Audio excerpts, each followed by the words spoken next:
Iran ভেবেছিল বন্ধু পাকিস্তানকে পাশে পাবে, একেবারে ইসলামাবাদ ইরানের পাশে থাকবে এমনটা কিন্তু মনে করা হয়েছিল। কিন্তু এই মুহূর্তে পাকিস্তান তার স্বপ্ন ভঙ্গ করে দিল। ইসরায়েলে কোথাও হামলা চালাতে পারে, অর্থাৎ পরমাণু বোমা ফেলতে পারে যদি সেই হামলা বন্ধ না হয়। কিন্তু ইসলামাবাদ পরিষ্কার জানিয়ে দিয়েছে তেমনটা হওয়ার নয়, এমন কোনো কথা দেননি বলে জানিয়ে দেওয়া হয়েছে।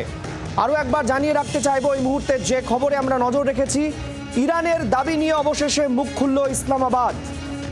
ইসরায়েলে কি পরমাণু বোমা ফেলবে পাকিস্তান? ইরানের দাবি নিয়ে মুখ খুলল ইসলামাবাদ। ইসরায়েলের বিরুদ্ধে রুখে দাঁড়াবে পাকিস্তান, প্রয়োজনে তেল আভিভে পারমাণবিক হামলা চালাবে। ইসলামাবাদ এমনই কথা দিয়েছে বন্ধু ইরানকে। তেহরানের জোরালো দাবি উড়িয়ে দিল পাকিস্তান। নিজেদের নিরাপত্তা বিঘ্নিত না হলে তেমন কোনো সম্ভাবনাই নেই বলে জানিয়ে দেওয়া হলো।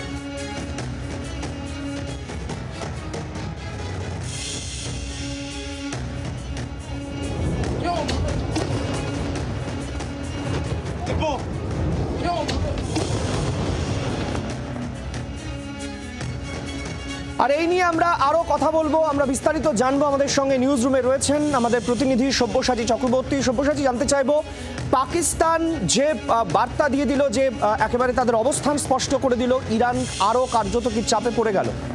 দেখো, এটা হচ্ছে পাকিস্তানের উভয় সংকট। একদিকে পাকিস্তানকে এক আঙুলে নাচায় আমেরিকা, অন্যদিকে চীন। পাকিস্তান কোথায় যাবে সেটাই হচ্ছে সমস্যা।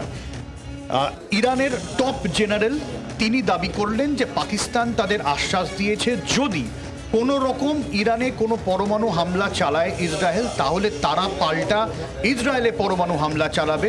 এই জায়গা থেকে যে ইরান যেরকম দাবি করে এসেছে তাদের হাতে কোনো পরমাণু বোমা নেই, তারা অসামরিক ক্ষেত্রে পরমাণু ঘাঁটিগুলি রেখেছে, ফলে পাকিস্তানের আছে, পাকিস্তান তাদের পাশে দাঁড়াবে।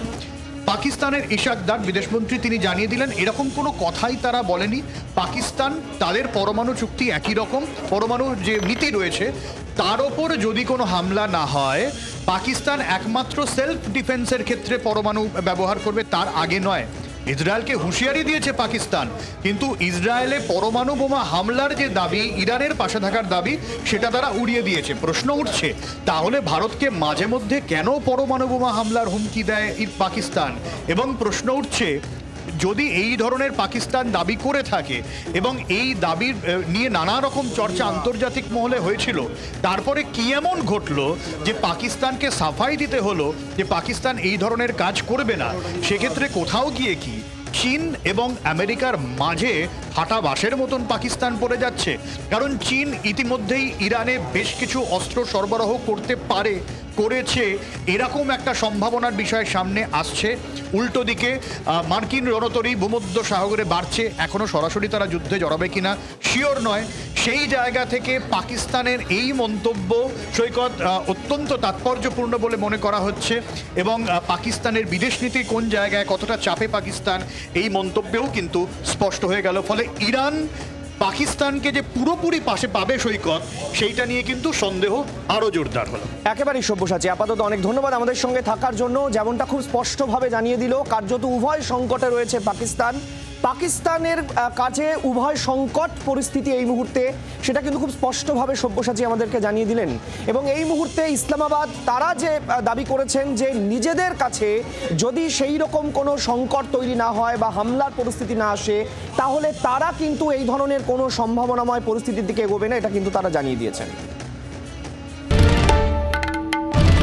বাংলার আওয়াজ, বাঙালির আবেগ, জি 24 ঘন্টা।